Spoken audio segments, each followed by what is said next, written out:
Wednesday afternoon, excuse me. Thank you kindly for joining us. My name is Jerry Miller, and thank you for joining us here on the I Love CVille Show. Today's show is live from downtown Charlottesville. And downtown Charlottesville on this crisp Wednesday autumn afternoon is, again, unfortunately, the epicenter for national media.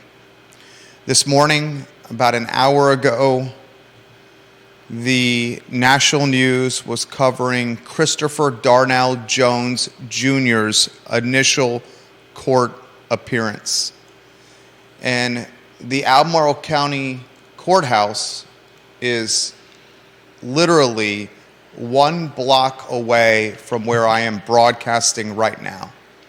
As I was walking this morning to the studio, I could not help but notice 4 roughly national news media vehicles with their vehicles branded with the respective outlets they work for. Tents are being set up, national media parking illegally all around the courthouse. Faces that you recognize from the evening news, the morning news, standing all over the Albemarle County Courthouse, adjacent, in front, on the side.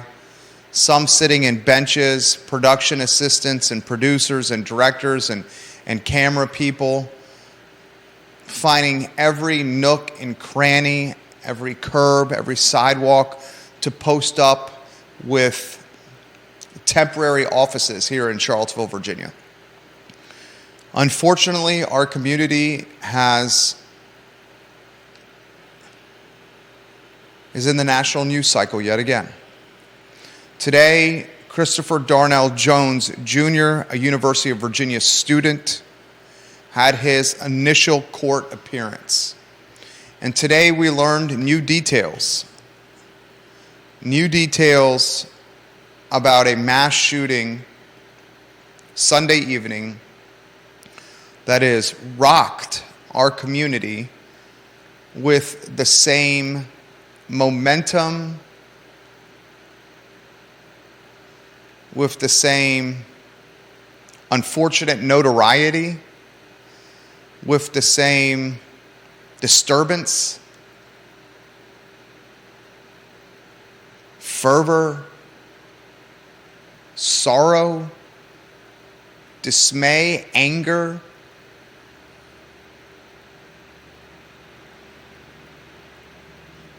disgust, fear, unknown. So many feelings we're feeling right now. It's very reminiscent and synonymous to the feelings that we all experienced post-August 12, 2017. Many of these feelings, and I was literally on Market Street on August 12, 2017, watching horror that I'd never seen before. The feelings I'm experiencing now, and I would imagine you, the viewer and listener, have similar feelings, are the same that I processed, managed post-A12. I'd like to highlight on today's show new details that have emerged today. Details including the cancellation of the Coastal Carolina game set for Saturday. Details from a Washington Post article that answered one of my questions from yesterday.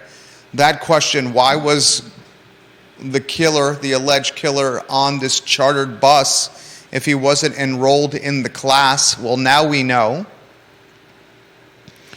A really disturbing detail emerged from today's initial court appearance, which friend of the program, Albemarle County Commonwealth's Attorney Jim Hingley, relayed to the media.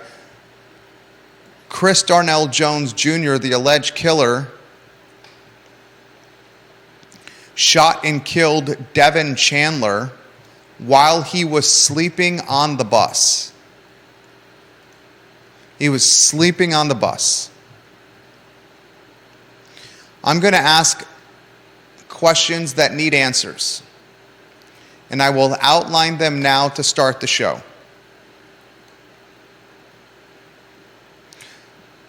Here's a question. Why was Christopher Darnell Jones Jr. allowed to stay as an enrolled student at the University of Virginia, despite not one conviction, which we talked about yesterday, a gun charge, concealed weapon, Chesterfield County, convicted in 2021, 12-month suspended sentence, but a number of other charges against Jones, which I will highlight today. Why was he allowed to stay in the school? Here's a very difficult question. And this is coming from someone who attended the University of Virginia and someone who bleeds orange and blue. And this is a difficult question for me to ask, but it's a question that needs to be asked.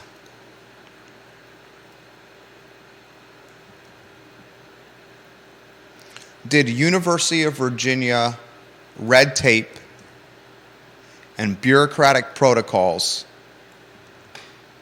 prevent swifter disciplinary action from happening?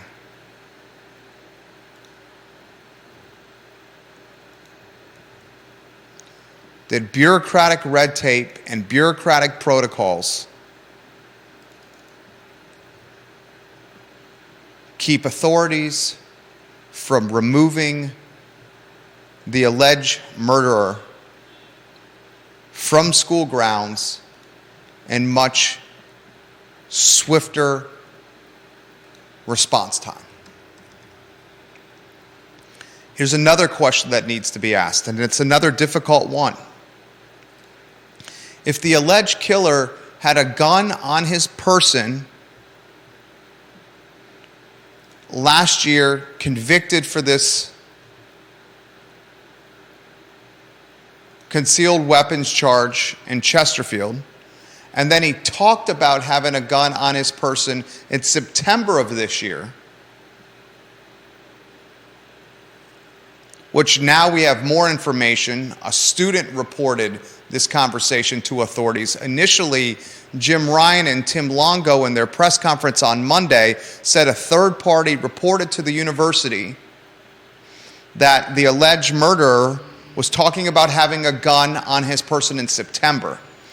Jim Ryan and Tim Longo in that press conference, and I went and rewatched it, said that third party who reported this conversation to UVA was not affiliated with the university. Today we know that third party was in fact affiliated with the university and was in fact a student. You got a lot of red flags there, as I highlighted yesterday. I'm going to ask the question, what kind of true protocols or disciplinary actions were actually in play to prevent a convicted, I'll choose my words very carefully here.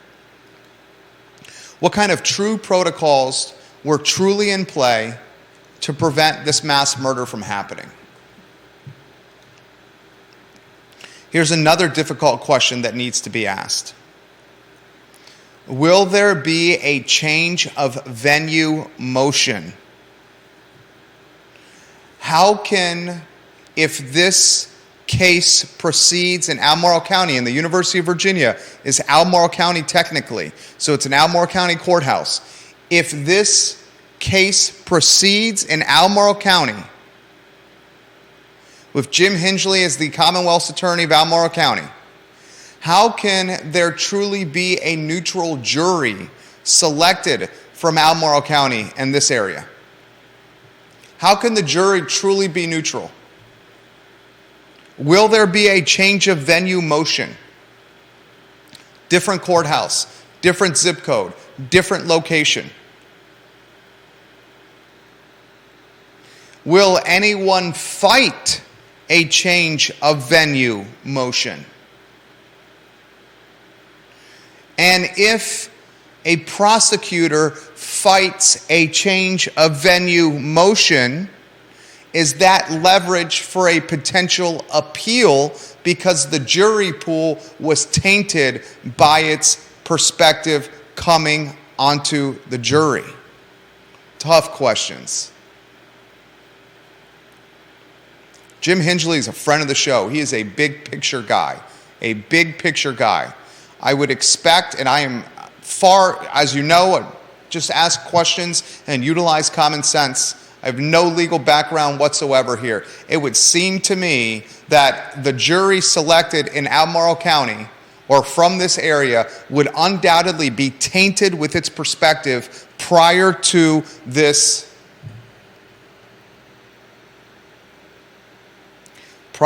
case becoming a reality in a courtroom.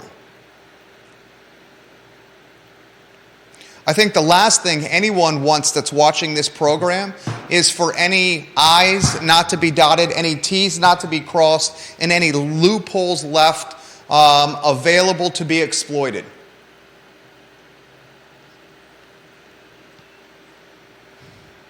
I got other questions I'm going to ask for you and try to answer. At least just ask them because they need to be asked.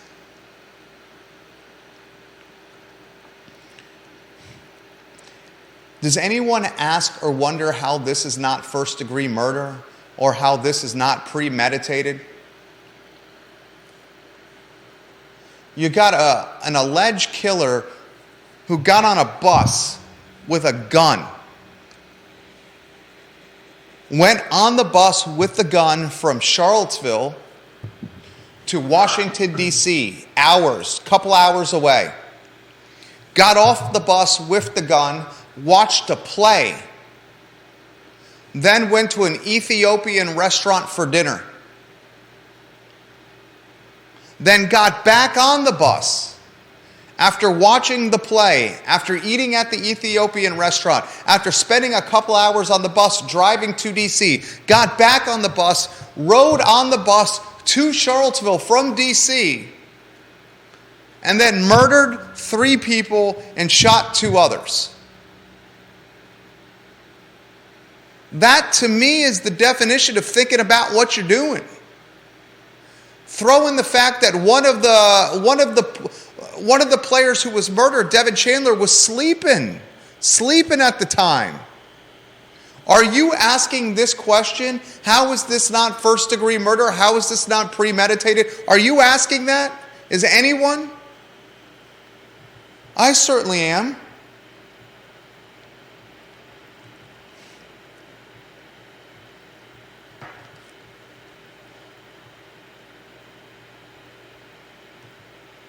All right, let's get to some things we know. A number of people shared with me this morning a fantastic article. Scott Aaronworth, if you are watching, I first received the article from Scott, an attorney from Virginia Beach. And Scott is an A++ guy. A Wahoo for life, a criminal attorney, and a man who utilizes common sense, the spoken word, and the law for his living. And he sent me an article from the Washington Post this morning, and this article from the Washington Post answered some questions for me.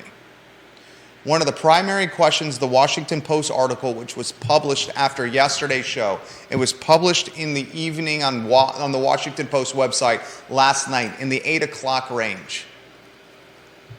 The alleged murderer was not in the class, was not enrolled in the class.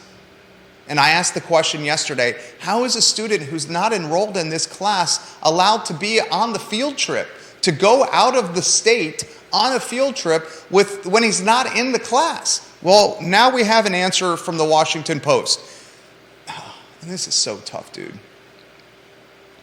The alleged murderer was invited on the school field trip by the professor.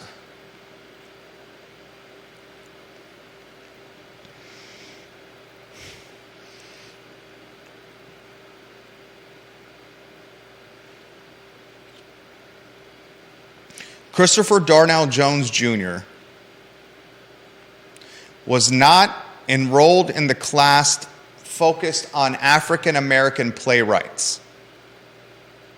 However, he was invited to the field trip by the professor because he was taking a social justice class with the professor in a completely different course.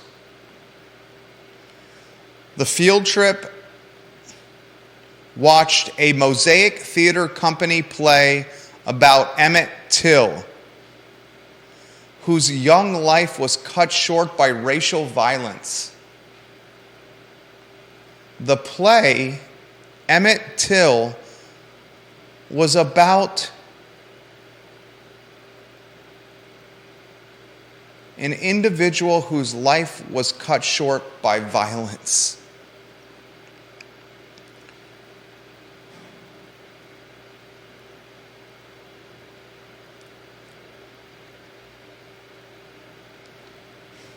I cannot imagine how the professor feels right now.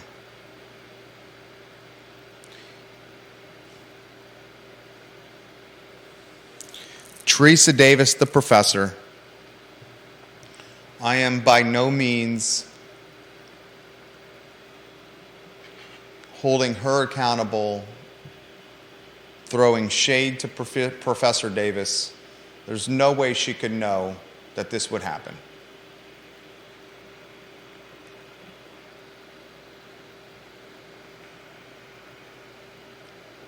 But one of the questions I had yesterday, how can a student who's not in the class be a part of a field trip, now has an answer. The professor invited the alleged killer on the field trip because the alleged killer was a member of another one of her classes. New details emerged today. Devin Chandler, the transfer from Wisconsin, was shot while he was sleeping on the bus.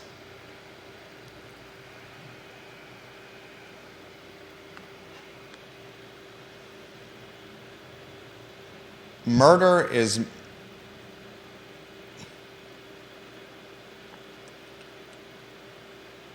I don't think they're, from a humanity standpoint, different levels or shades or variants of murder.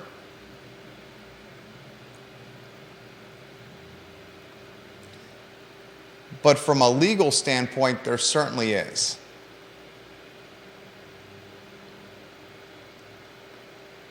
And shooting someone while they are sleeping is certainly very different than shooting someone while they are attacking you, bullying you, making fun of you, hurting you. Devin Chandler was sleeping on the bus. We learned that today. Jim Hinchley confirmed that with media outside the courtroom of Albemarle County, which is literally 1 block from where I'm talking right now.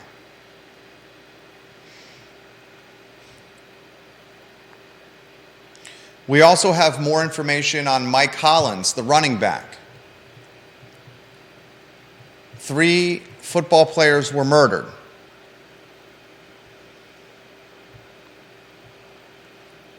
Lavelle Davis Jr., Deshaun Perry, and Devin Chandler.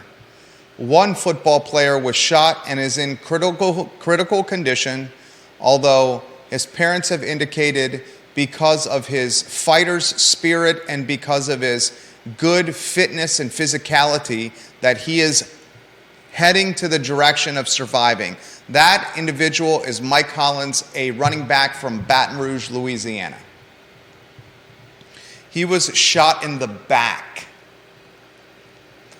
Mike Hollins' mother did an interview, TV, with media in the last 24 hours. And in that interview, she highlighted some fresh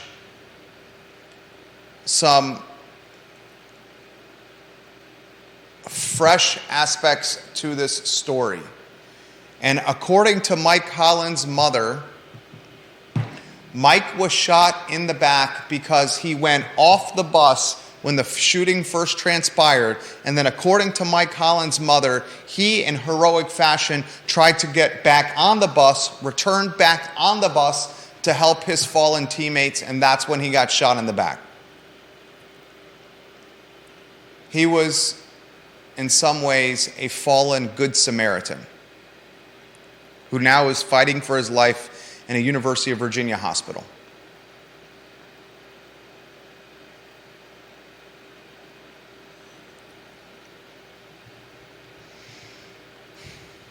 We learn more of the criminal background of Christopher Darnell Jones Jr.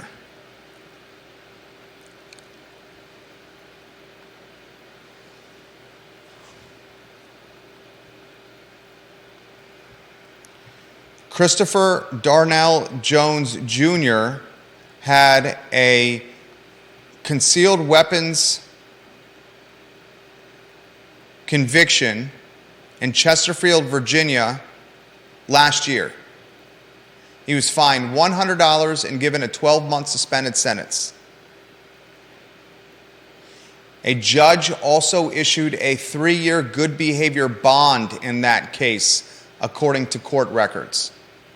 The judge also ordered Jones to forfeit the firearm. At the time of that arrest last year, Jones also had outstanding warrants on misdemeanor hit and run property damage and reckless driving charges in Petersburg.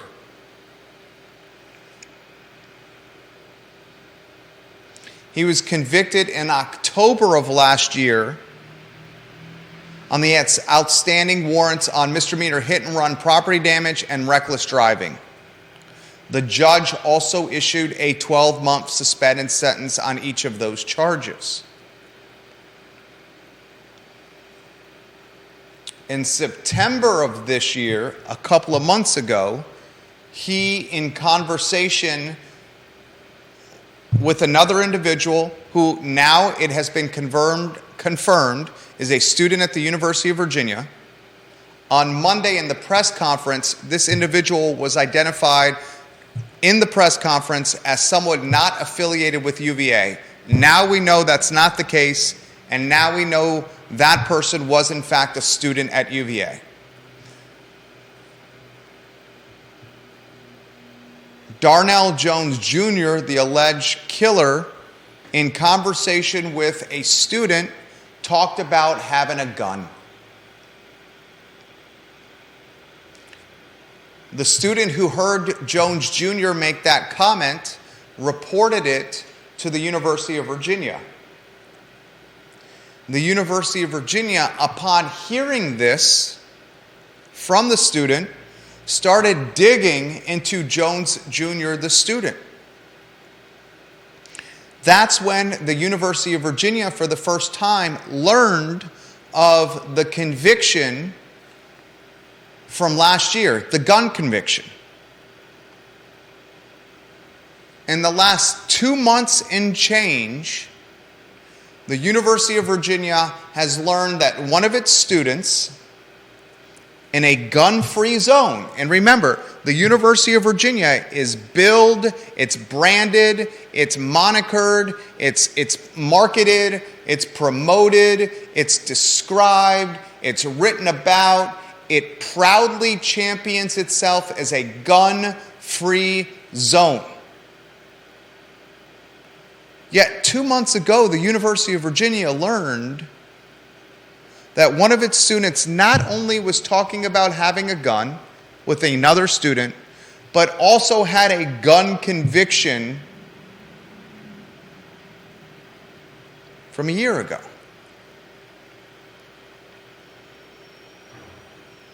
Furthermore, that student was involved in what we know now very little of, a hazing incident, very ambiguous, a hazing incident.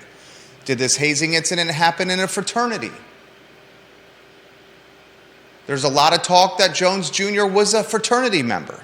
Did this hazing incident happen in a classroom, in an apartment? Did this hazing incident happen on grounds, off grounds, in a locker room? Did it involve football players? Did it involve ex-teammates, classmates? This hazing, bullying is very ambiguous right now. The alleged murderer's father said to the media that his son was very paranoid, that he was being bullied. Very paranoid. Didn't want to talk to the fullest extent with his father what happened. But the father indicated with the media he was in fact being bullied and was, the father's words, paranoid. So I ask you, the viewer and listener, this question.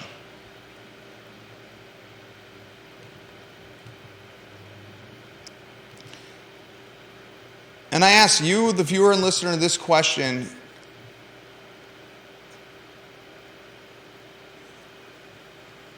And I ask you before you answer this question, I ask you to answer this question in a couple of different ways. I want you to answer the question as if you were a parent, and many of the viewers and listeners of this show are parents. I want you to try to then answer this question as an independent,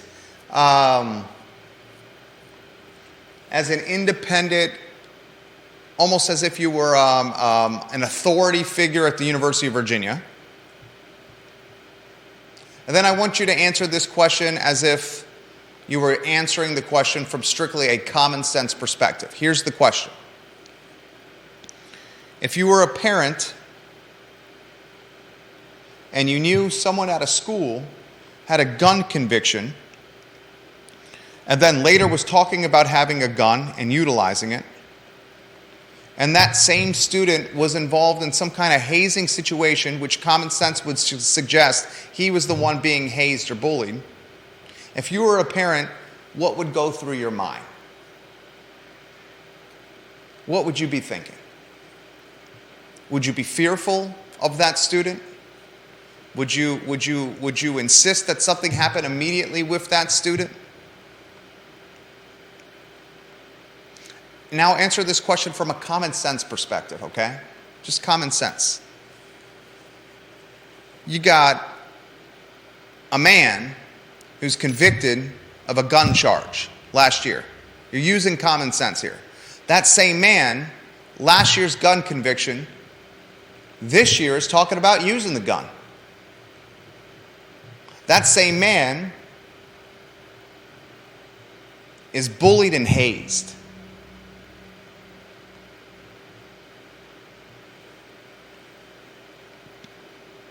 What is your common sense meter or your common sense radar or odometer? What is it doing? Because my common sense meter, radar, and odometer is going from flat line all the way to the other side.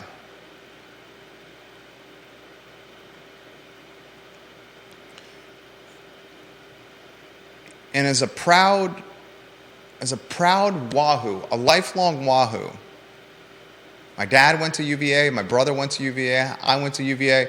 Would love if our son went to UVA. Would love if our son, who is a few days away from being born, went to UVA. Their choice, no pressure. My common sense odometer suggests that something should happen immediately. And I understand public universities have red tape and bureaucratic protocols. I get that. But does that red tape and those bureaucratic protocols, is 2 months of red tape and 2 months of bureaucratic protocols, that seems from a common sense standpoint to be entirely too long, doesn't it? Before any kind of swift response was implemented or integrated or actualized.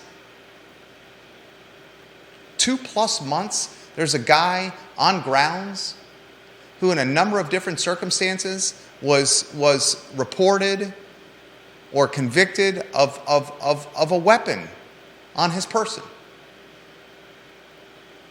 It seems And this is really hard for me to say.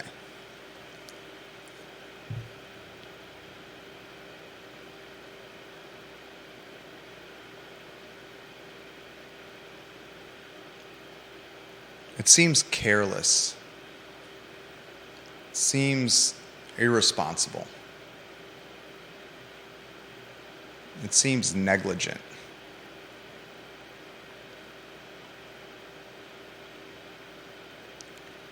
It seems careless at best.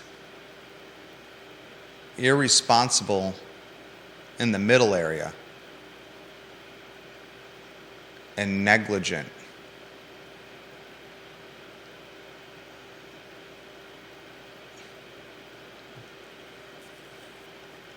Red tape and bureaucratic protocols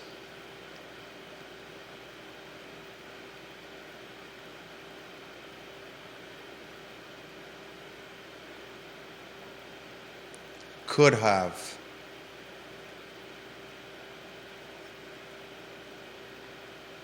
been massaged, eradicated, set aside, are navigated in much more expeditious fashion. I mean, we're talking about a gun here. We're not talking about lying, cheating, or stealing, which the honor code is predicated upon. This is not lying. This is not cheating on a test. And this is not stealing something. This is a damn gun. And it's a gun on the person of someone who's bullied and hazed.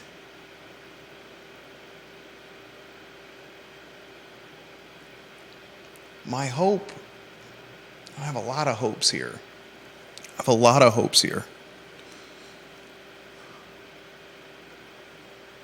And one of them is certainly that the University of Virginia, when it comes to guns on grounds, acts in much swifter capacities.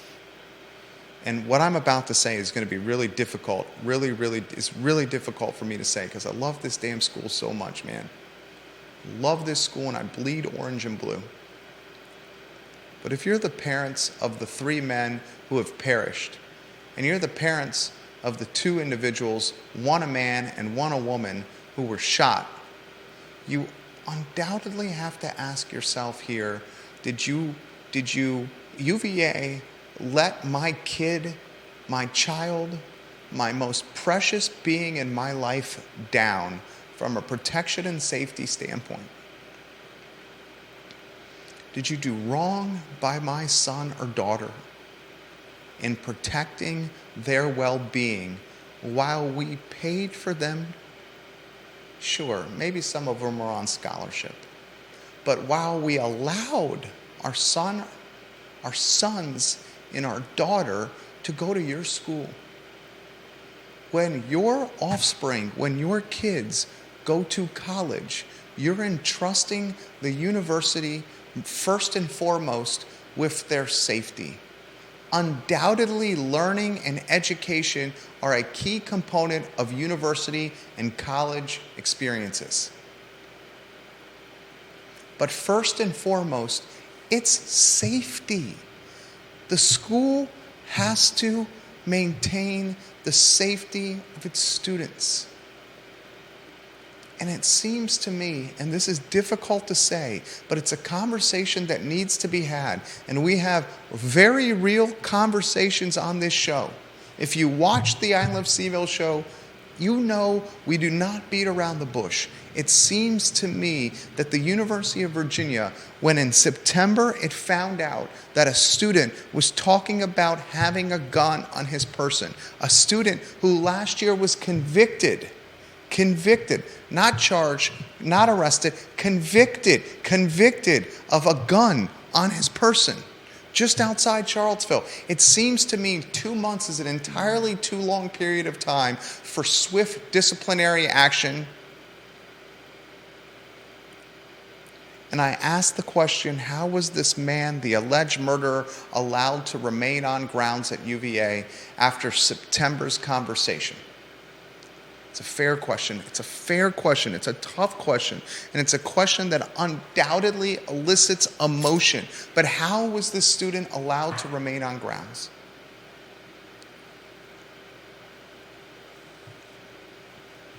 And it seems to me the safety issue is one that the University of Virginia is going to have to face from a legal standpoint moving forward with the 5 families, 3 of them who lost their sons, and 2 of them who have dealt with their most precious lives being shot. That's a conversation that's going to be had.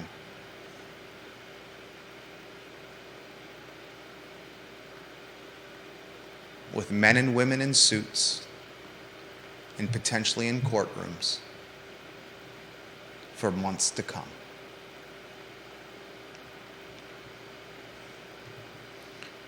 Today, we also learned that the Coastal Carolina game scheduled for this Saturday at Scott Stadium has been canceled. I said on yesterday's show that the game should be canceled.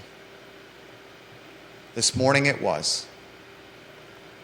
This morning, the athletics department also indicated that it has not made this decision yet on the Virginia Tech game in Blacksburg, scheduled for a week from this Saturday. My hope is the University of Virginia Athletic Department also cancels the Virginia Tech football game scheduled for a week and change from now at Lane Stadium. I understand the players want to play and they want to fight and they want to honor their fallen teammates. I understand the concept of loyalty and honor and playing for the name and the lives of those that have fallen or injured.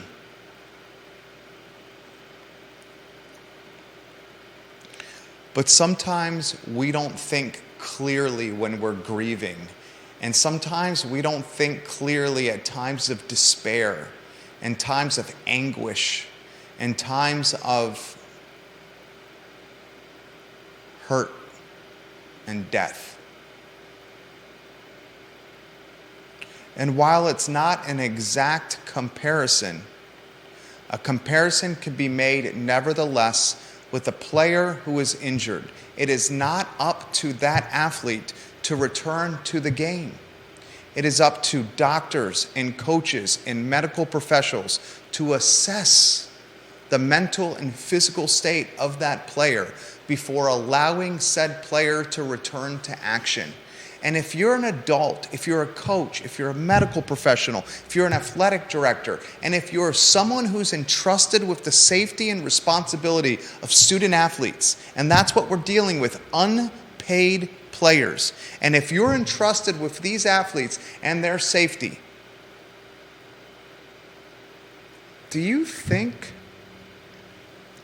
allowing these athletes to play in a football game against their arch rival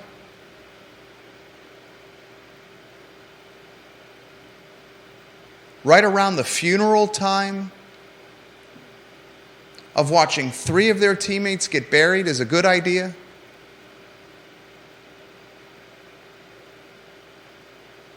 What can be gained by playing this contest? What can be gained? It's not going to lead to healing or closure. What can be gained? Weigh the pros and cons. But you know what? The cons and why they far outweigh the pros? Let me tell you the cons. You want to hear the cons? Not mentally prepared to play leads to even more potential chances of injury. How's that for a con? Not mentally being prepared to play leads for poor performance. What if they lose? How does that going to impact mentalities and mindsets and mental health? The cons far outweigh the pros when it comes to this Virginia Tech game. Cancel the game and allow the students to focus on grieving, as opposed to saying, student athletes, guess what? On top of grieving, you're going to play your arch nemesis on national television and the whole world is going to watch you. No pressure. Come on. Come on.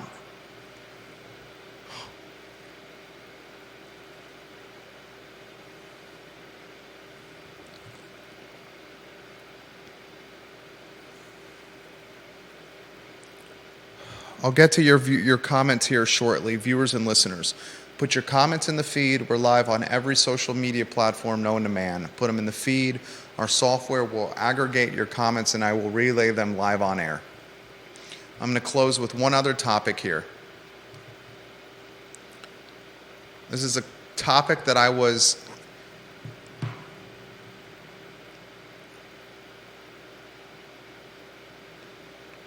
conversating with Scott Aaronworth via text. Scott, I appreciate you. Very much so.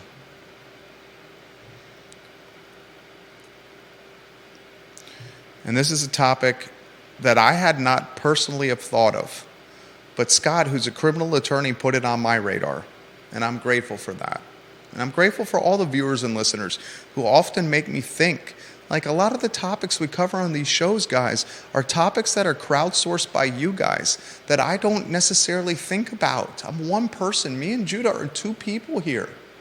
And doing a show like this that's long-form content, literally an hour plus a day, is hard. It's difficult. Talking for an hour straight without stopping is hard. That's why you often hear me on this show with strained vocal cords. And this isn't just like the type of talking we do amongst each other. This is literally aggressive talking. That's why they're often strained.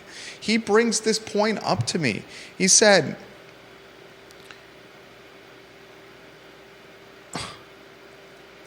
expect a change of venue motion to be upcoming potentially. He says they are not granted very often. He said, I would have thought it would have happened with the James Fields case, but it was not. He says in this case, and I asked for his permission to relay this exchange before I relaying it to you. And he granted that permission.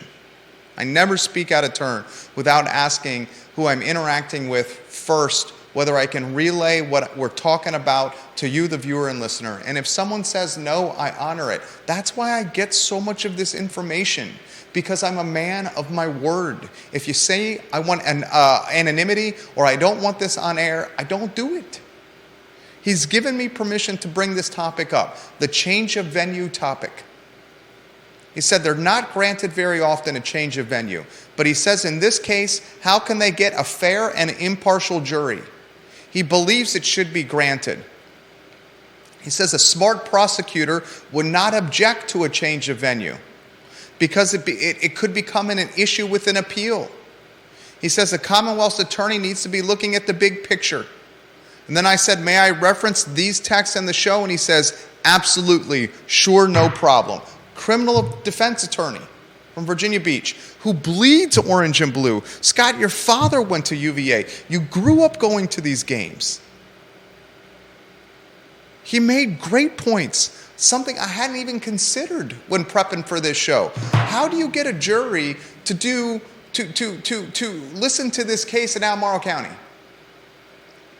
Anybody you pull from this area has already got a mindset made up about this alleged killer.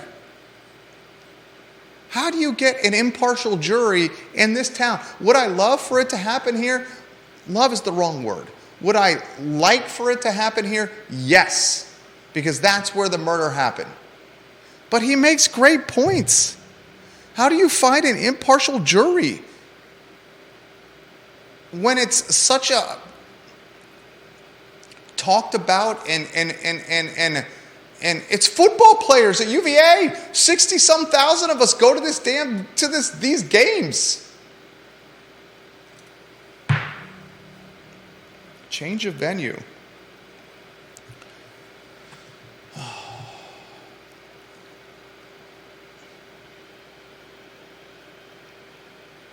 Doing shows like this takes so much out of you, like physically and like emotionally.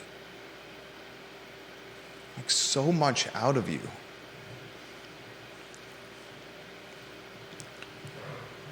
All right, let me get to some comments here. Put your comments in the feed and I will relay them live on air. Okay, we have software that aggregates all the comments from Facebook and Instagram and Twitter and LinkedIn and YouTube and Spotify and iTunes and Apple Podcasts and all these other places.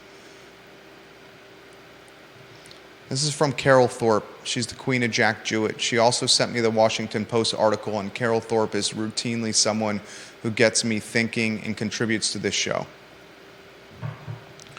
Carol Thorpe says, "This is simply my choice, but for my purposes going forward, I am dropping the term hazing as it pertains to this case until I hear some evidence that it happened. The word conjures a specific situation when athletes are involved. Perhaps use of the word bullying is sufficiently accurate until we know more. The only person I've heard in authority, I believe the source of it, say the word was Chief Longo, who also said twice that no affiliated UVA persons were involved at certain points. Let's get some clarity on hazing moving forward." She also says, "I wondered about the security at the theater. Jones would have had to carry his gun into the show with him unless he left it on the bus, which I doubt." It's a great question. Did the alleged killer bring the gun with him into the theater in D.C.? Did the theater in D.C. have metal detectors that detected weapons upon entry, or did the theater in D.C. not have metal detectors? Did Jones leave his gun on the bus when going into the Ethiopian restaurant in the theater, or was it on his person at the theater and in the Ethiopian restaurant? And I'll take it a step further. If Jones is of clarity of mind to say, I'm about to go into a theater, let me leave the gun on the bus instead of bringing it with me, doesn't that further justify premeditation?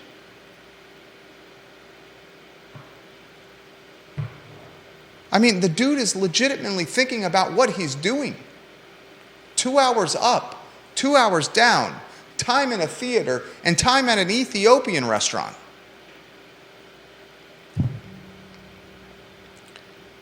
Kevin Higgins, who's another key contributor to this talk show, he's the king of Greenwood. He routinely contributes to the show. He also shared the Washington Post article with me this morning. He says, so spectators get wanded, the metal detector wand. Spectators get wanded or pass through a metal detector to watch these world-class athletes play, but someone can get on a bus with a gun around the same athletes?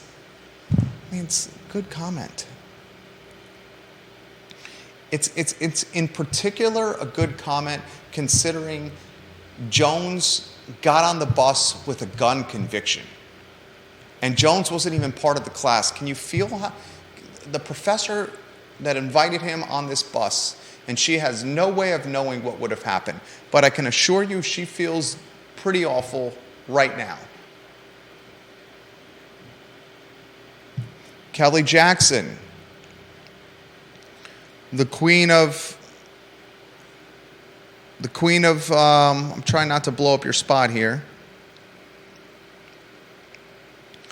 The queen of Fifth Street Extended. I'll come up with a better one. Kelly Jackson, just great people.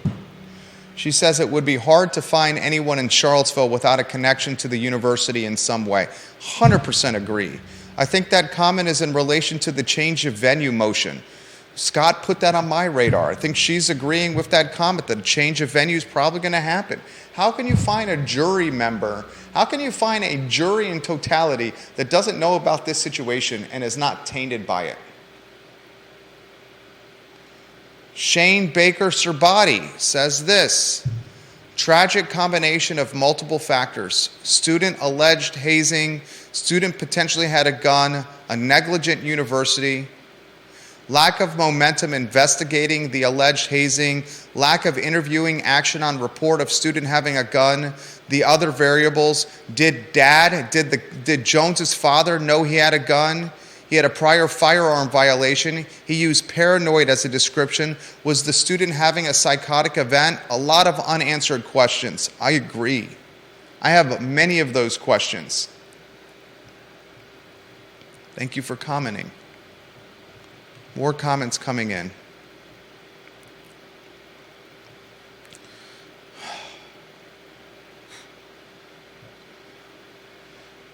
Let me get to the comments here.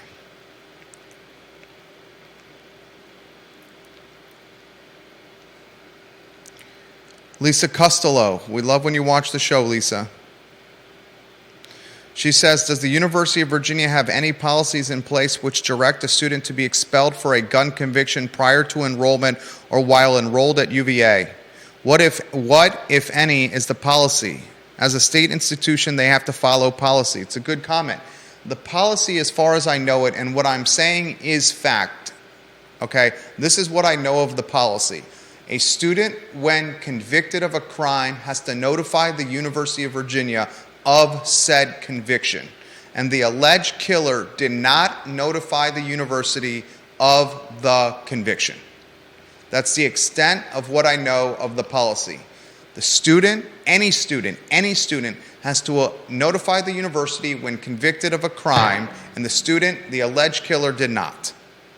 Lisa Costello also says, someone saying he said he had a gun with no gun seen is hearsay.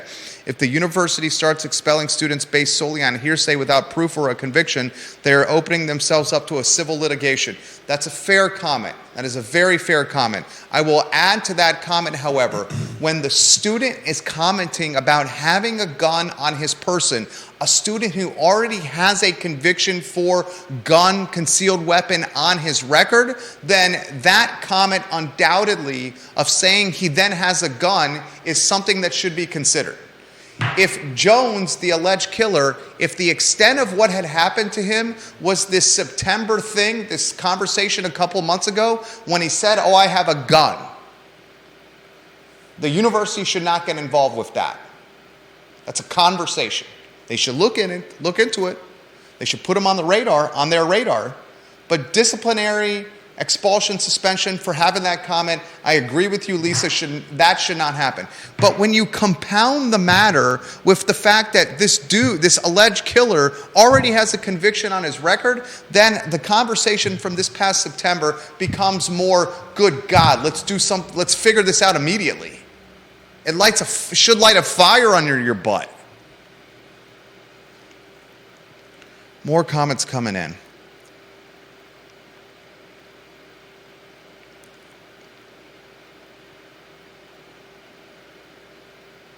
Lisa, that's a good question. She said, I've read reports that Chris Jones's father stated in an interview that he was being picked on or bullied. Any evidence of this, thoughts of motive? I have similar thoughts that could be motive.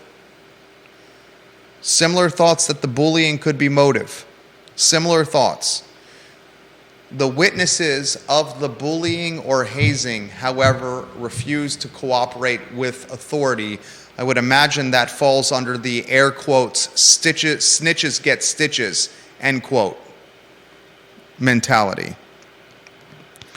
Nora Gaffney, the Washington Post article said that Jones did not know these football players. They never played together and they were not in class together. We now know. I respectfully disagree with that, Nora Gaffney. I respectfully disagree with that. Jones knew these players. He may not have played on the team with them. I am in agreement with you there. But Jones knew these players. He knew these players. And perhaps they were not in class together, but they certainly were on the same field trip together.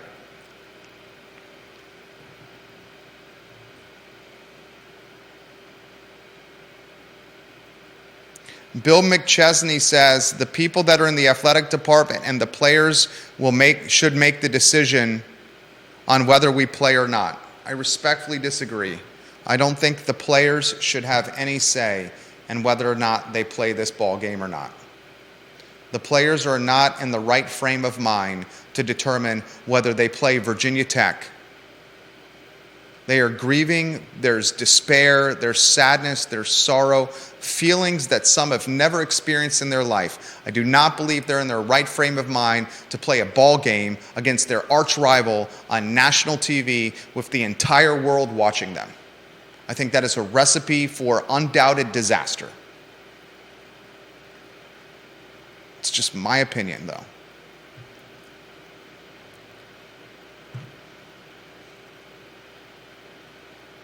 Lori Fincham, that's a great question. All the folks that were on the bus will have to relive this event for the rest of their lives. Are there any reports of how many other people were on the bus? It's a fantastic question. And you're 100% right. They're going to have to relive this for the rest of their lives. Fantastic question.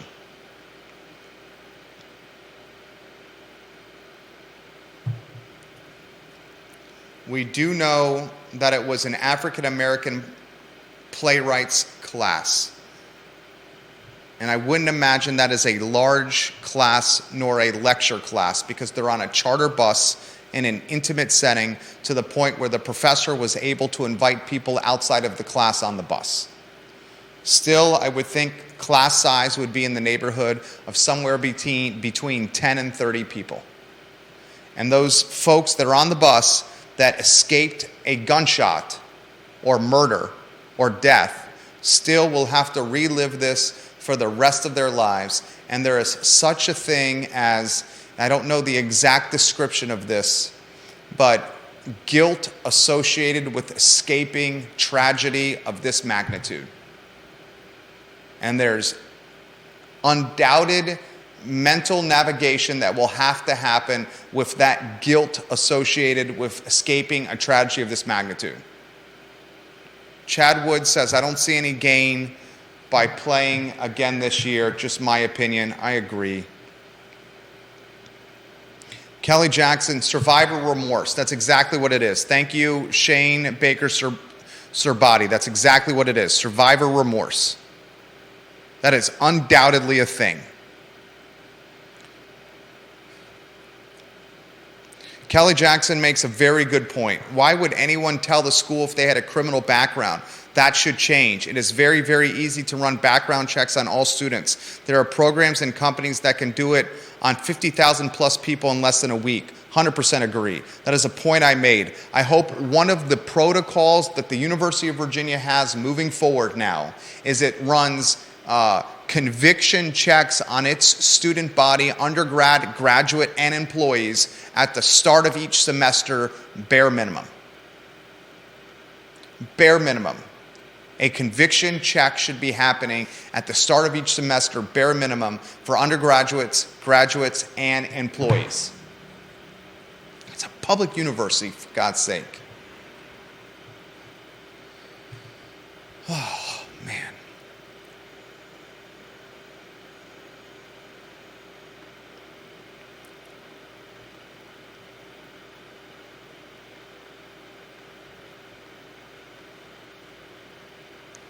All right. That's the show.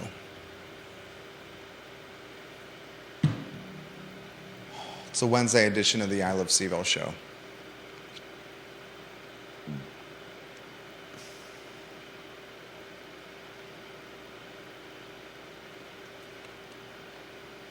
"48 news vehicles from national media, 1 block away. Charlottesville in the national news cycle again. 3 men removed from this world in their peak, prime, and pinnacle. Another fighting for his life. A busload of people navigating survivor remorse in a community in disarray,